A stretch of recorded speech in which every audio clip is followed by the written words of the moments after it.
मुसलमान शुगर को आदमी हरामी कहता है। जिस दरवाजे पर शुगर हो वहाँ मुसलमान नहीं जाता है। लोगों ने अपने धन और इज्जत को बचाने के लिए दरवाजे पर एक खूंटा गाड़ा, एक शुगर वाला के बांधा।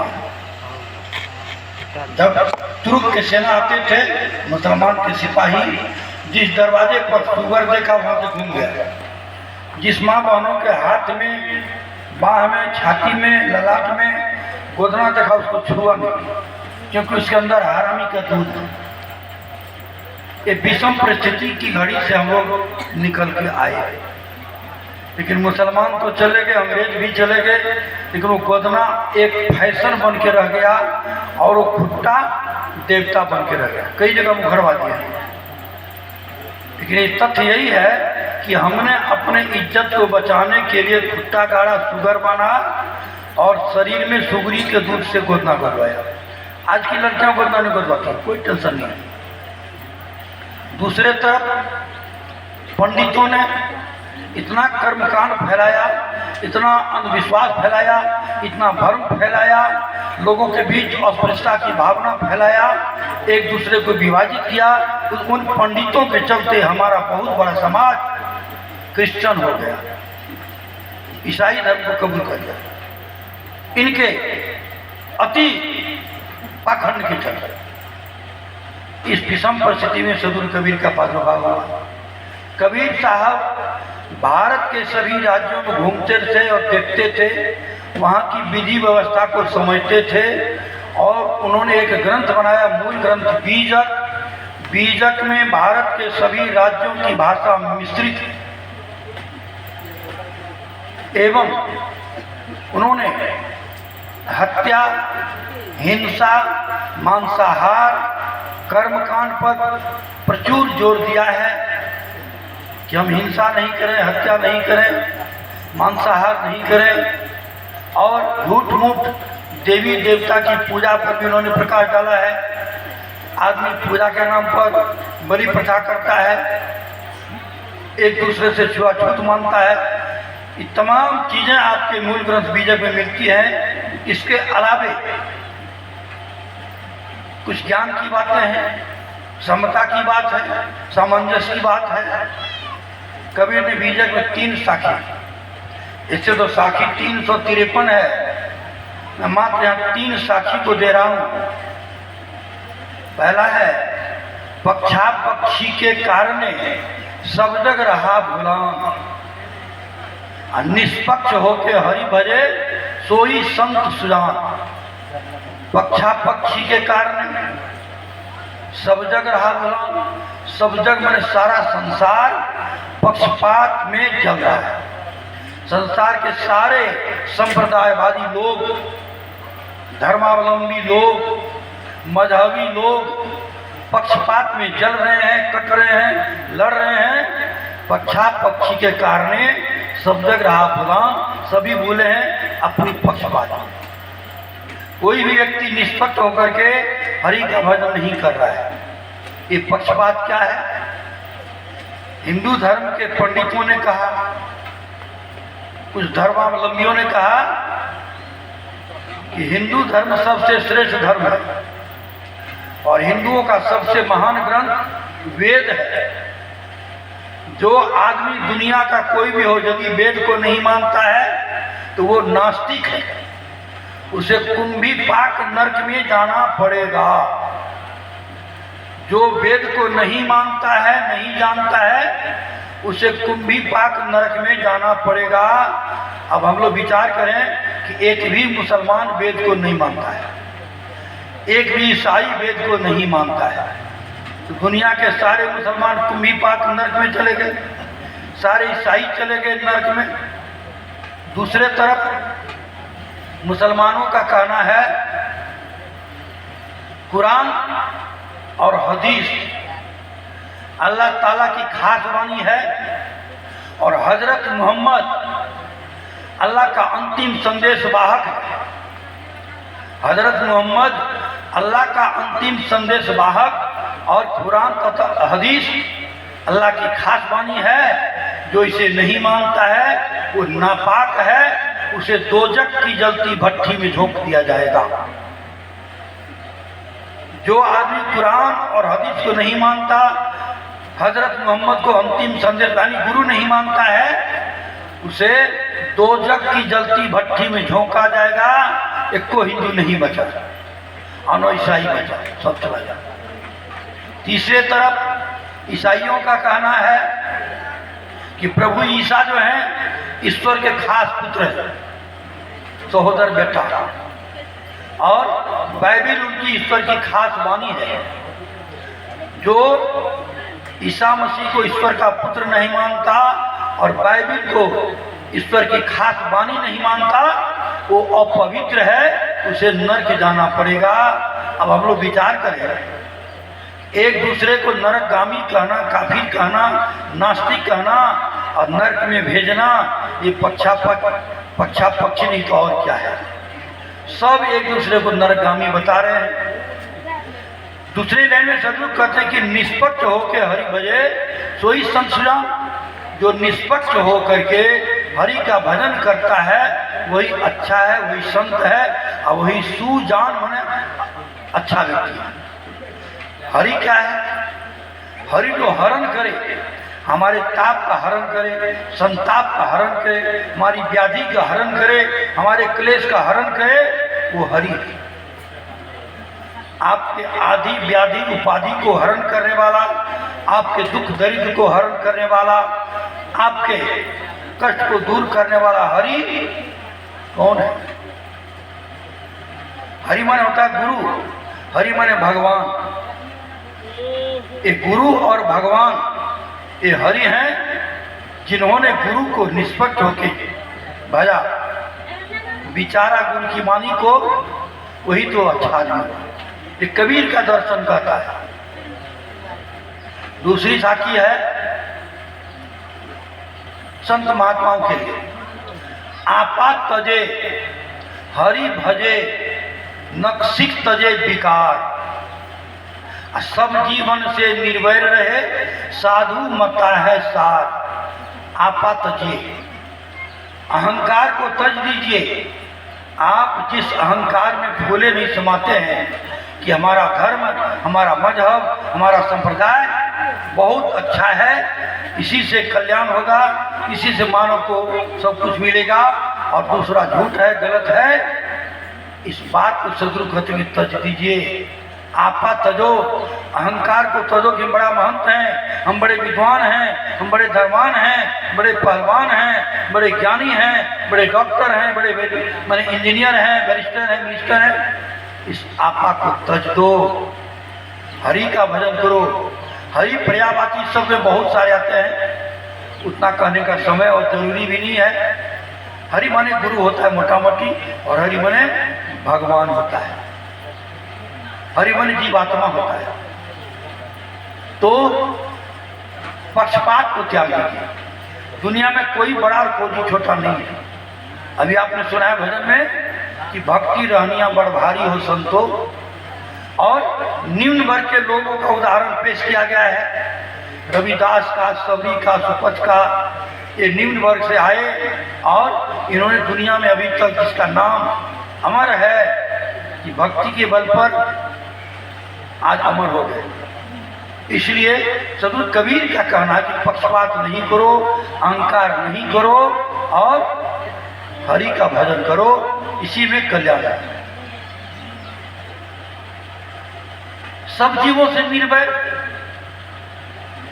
दुनिया में जितने प्राणी हैं सब में जीव है, सब में ब्रह्म है, सब में आत्मा है। लेकिन आज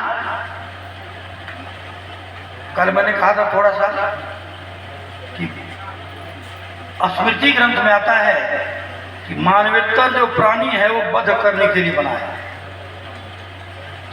देख लीजिए, स्मृतिकार लिखते हैं कि मानव के अलावा जितने प्राणी हैं वो वध करने के लिए बने, और मानवों में भी कैटेगरी बांटा गया है, लेकिन कैटेगरी कुछ नहीं है। भगवान बुद्ध कहते हैं मनुष्य जन्म से नहीं कर्म से महान होता है। जिसका कर्म ठीक है, जिसका कर्म उच्च है, जिसका आचरण पवित्र है, वही महान है। नहीं तो उच्च जाति में, उच्च कुल में, बड़े बड़े महल में रहने वाला व्यक्ति महान नहीं हो सकता। ये कबीर का दर्शन करता है। अंतिम में समस्त मानव के उन्होंने एक उपदेश दिया है। दुनिया के सभी मानव को एक उपदेश देते हैं और कबीर कहते हैं कि सकलो दुर्मति दूर करो, अच्छा जन्म बनाओ, काग गौन गति छाड़ के हंस गगन चली आओ। सकलो दुर्मति, मनुष्य के दिमाग में दुर्मति घुस गया है। ये तो दुर्मति नहीं, एक दूसरे को नास्तिक काफिर कहना, गाली देना। इसलिए कहते सारी दुर्मति को दूर करो और जन्म को अच्छा बनाओ। क्योंकि मानव जन्म शुरू से ही अच्छा है, जन्म से मानव अच्छा है, जन्म से हम महान हैं। मानव का जीवन अमूल्य निधि है, मानव जन्म अमूल्य निधि है। और अच्छा जीवन जीना, बढ़िया जीवन जीना, सुव्यवस्थित जीवन जीना एक महान कला है। तो जीवन मिला है अमूल्य निधि, निधि माने दौलत, धन। तो मानव का जीवन अमूल्य निधि है और जीवन तो मिला अमूल्य निधि। अगर हम जीना ठीक से नहीं जानते हैं, जीने की कला हमारे पास नहीं है, एक कला के बिछड़े अविकल हो सब काम। विकल है, बेचैन है, तप्त है। इसलिए कहते हैं सकलो दुर्मति दूर करो, तमाम दुर्मतियों को हम दूर करें और अच्छा जन्म बनाएं। जन्म को अच्छा बनाए मतलब सारी दुर्मति को, भेदभाव को दूर कीजिए। न कोई छोटा है न बड़ा है, समस्त मानव एक समान है। कबीर का दर्शन विश्व स्तरीय है। उन्होंने विश्व के मानव को संभालने का प्रयास किया, समझाने का प्रयास किया, सही राह पर लाने का प्रयास किया। आज कबीर के जन्मोत्सव में, कबीर जयंती का समारोह आप यूट्यूब पर, व्हाट्सएप पर देख लीजिए, फेसबुक पर देखिए। सारी दुनिया में जहाँ भी कबीर पंथ के लोग हैं, कबीर के प्रकाश दिवस को बड़े उत्साह के साथ मना रहे हैं। इस कार्यक्रम में मैं कहूँगा कि आप भेज दीजिएगा, सारे लोग देखेंगे। कबीर ऐसे संत हुए हैं जिनका पूजा आज हिंदू भी करते, मुसलमान, ईसाई, यहूदी, पारसी सब करते थे। क्योंकि कबीर एक के नहीं थे, वो सबके थे। इसलिए उन्हें सबके लिए कहा कि सारी दुर्मति को दूर करो, अच्छा जन्म बनाओ। हमारे भीतर में जो दुर्मति है, एक दूसरे को हीन और उच्च भावना की, इस दुर्मति को दूर करो। हमारे भीतर में जो दुर्मति है, छोटे छोटे प्राणियों को हिंसा करना, हत्या करना, मारना, ये दुर्मति है। हमारे जीवन में जो कुछ और पाखंड है कि हम करते हैं गलती, गलत काम करते हैं, गलत काम का गलत अंजाम होता है, लेकिन हम देवता के नाम पर, पूजा के नाम पर, व्रत के नाम पर उस गलती से माफी चाहते हैं। भगवान को लड्डू चढ़ा करके अपनी गलती को छिपाना चाहते हैं। क्या भगवान घुसखोर है? क्या हनुमान जी घुसखोर है कि आपका लड्डू खा के आपकी गलती को माफ कर देगा? ये कभी नहीं हो सकता। आप गलती करोगे तो गलती का परिणाम आपको भोगना पड़ेगा। किसी को लड्डू चढ़ाने से, अदीना बदरी करने से, भगे और जाम कुछ नहीं होने वाला है। आप अपनी गलती को सुधार लें, सब ठीक हो जाएगा। लेकिन आज मनुष्य अपनी गलती को सुधारना नहीं चाहता। गलती को छिपाने के लिए अनेकों अनेक देवी देवता की उपासना करता है, पूजा चढ़ावा करता है। ये विडंबना है, ये अंधविश्वास है। इस अंधविश्वास को छोड़ दीजिए, सारी दुर्मति दूर हो जाएगी। हम अपनी गलती को स्वयं महसूस करें और कसम खा लें कि हमसे गलती नहीं हो, तो आपकी दुर्मति खत्म हो जाएगी, जीवन अच्छा हो जाएगा। और आदमी की जो गति है कौवे की, कौवा का स्वभाव बड़ा कर्कश होता है। वो कौवे की बोली किसी को पसंद नहीं होती है, यानी मीठी वाणी का प्रयोग कीजिए। किसी गायक ने गाया था कि मृदवानी सुंदर बर्ताव सभी गुणों की खान है, अब प्रेम की गंगा बहे जहाँ पर वह घर स्वर्ग समान है। आप जान लें कि मीठी वाणी, सुंदर बर्ताव, जिस परिवार में, जिस समाज में प्रेम की गंगा बहती है, वो परिवार स्वर्ग के समान है, स्वर्ग के समान। लेकिन आज हम मीठी वाणी का प्रयोग नहीं करते, सुंदर व्यवहार और बर्ताव नहीं करते, एक दूसरे से परस्पर प्रेम नहीं करते और चाहते हमारा घर स्वर्ग हो जाए। ये संभव नहीं है। यदि जिस परिवार में प्रेम है, सहिष्णुता है, सद्भावना है, एक दूसरे से लोग गले मिलते हैं, कुशल मंगल ठीक से चलता है, उस परिवार की सुन लीजिए कहानी। जिस परिवार में सदैव प्रेम का गंगा बहता है, प्रेम की गंगा बहती जिस परिवार में आपस में मेल है, सद्भाव है, उस परिवार का प्रत्येक सुबह ईद होता है। ईद जानते हैं, मुसलमानों में ईद होता है। ईद के दिन एक दूसरे से गले मिलते हैं। जिस परिवार में प्रेम की गंगा बहती है उसका हर सुबह ईद होता है और दोपहर होली होती है। जिस परिवार में प्रेम की गंगा बहती है उस परिवार का हर शाम दिवाली होती है। क्या हम अपने घर को ईद, होली और दिवाली बना सकते हैं? इस सारी दुर्मति को दूर करें। जिस दिन हमारी दुर्मति दूर हो जाती है, आपस में प्रेम और सद्भाव होता है, आपका हर सुबह होगी ईद, दोपहर होली और आपकी शाम दिवाली होगी। 3 मिनट समय हमारा बचा हुआ है। एक साखी और सुन लीजिए बस। कबीर की एक साखी है, बड़ा क्रांतिकारी साखी है। कर बहियावल आपनी छाड़ वीरानी आस, जाके आंगन नदिया बहे सोकस मरे प्यास। कबीर स्वयं स्वावलंबी थे और प्रत्येक मानव को स्वावलंबी जीवन जीने की प्रेरणा देते थे। हम स्वावलंबी जीवन जिए। आज मानव स्वावलंबी नहीं, बिल्कुल परावलंबी होता जा रहा है। परावलंबन की बेड़ी में सारा दुनिया जकड़ रहा है। बड़े बड़े महंत कहने वाले, बड़े बड़े विद्वान चर्चवान कहने वाले परावलंबन में हैं। हमें शक्ति है, हम अपना काम अभी स्वयं कर सकते हैं। हम भगवान की पूजा स्वयं कर सकते हैं, ध्यान स्वयं कर सकते हैं, उपासना स्वयं कर सकते हैं। लेकिन हम महंत हैं, कैसे करेंगे?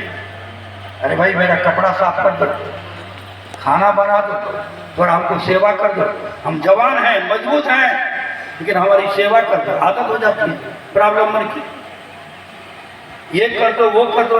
ये तमाम परावलंबन जो है मनुष्य को गुलामी की जंजीर में जकड़ता जा रहा है। हर व्यक्ति हम अपना काम अपने करें, अपनी सफाई अपने करें और हम जितना भोजन लेते हैं उतना श्रम हम अपने से कम करें। बिना श्रम किए यदि कोई भोजन करता है वो कर्जा खाता है। दूसरे तरफ है कि आज मनुष्य जाके आंगन नदिया बहे। हमारे भीतर में नदी है, पवित्र नदी बनी। नदी माने ज्ञान की नदी। ज्ञान माने जीव, आत्मा, ब्रह्म, परमात्मा। सबके अंदर में परमात्मा है, वो परमात्मा है ज्ञान की धारा। लेकिन हम अपने अंदर में उस ज्ञान धारा को नहीं दे करके बाहर खोजते हैं, इसलिए तो प्यासे हैं, इसीलिए तो बेचैन है। तो अपने अंदर में जो परमात्मा है, अपने अंदर में जो राम है, अपने अंदर में जो रहीम है, जो गॉड है, उसको नहीं जाने, नहीं पहचाने और बाहर भटकते हैं। नतीजा है तपित हैं, पीड़ित हैं, बाधित।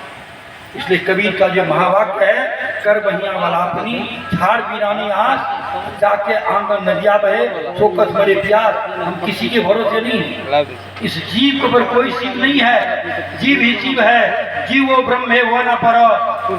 जीव ही ब्रह्म है, दूसरा नहीं। वेदवाणी है कि जीव वो ब्रह्म है, वो ना पर। जीव ही ब्रह्म है, दूसरा नहीं। एक आदमी वेद ऋषि से पूछता है कि बाबा आप कौन है? वेद ऋषि कहते अहम ब्रह्मास्मि, मैं ब्रह्म हूँ। उन्होंने पूछा कि आप ब्रह्म में, तो मैं कौन हूँ? वेद ऋषि कहते तत्त्वमसि, तत्त्वमसि यानी तुम भी वही हो। फिर वो पूछने वाला पूछता कि ये सारे क्या हैं? वेद ऋषि कहते हैं आयात्म ब्रह्म, जितनी आत्माएं सभी ब्रह्म है। चौथी बार पूछता है कि हमको एक ही लाइन में उत्तर दीजिए। वेद ऋषि कहते हैं प्रज्ञान ब्रह्म, जो भी ज्ञान है सब ब्रह्म है। जिसमें जहाँ ज्ञान है वो ब्रह्म है। आज सबके अंदर में वही ब्रह्म है, वही परमात्मा, वही आत्मा। लेकिन हम कहाँ भटकते हैं? तीर्थ में, व्रत में, हज में, निवास में, मूर्ति में, मंदिर में, मस्जिद, गिरजाघर, गुरुद्वारा में कहाँ सिर भटकते हो? तुम्हारे अंदर में वो नदी भरी है जिस नदी की तलाश में आप दर दर की ठोकर खाते हैं। इसलिए कबीर को कहना पड़ा कि कर बहिया वाला अपनी छाड़ बिनानी आस जाके आंगन नदिया बहे सो कस मेरे प्यास।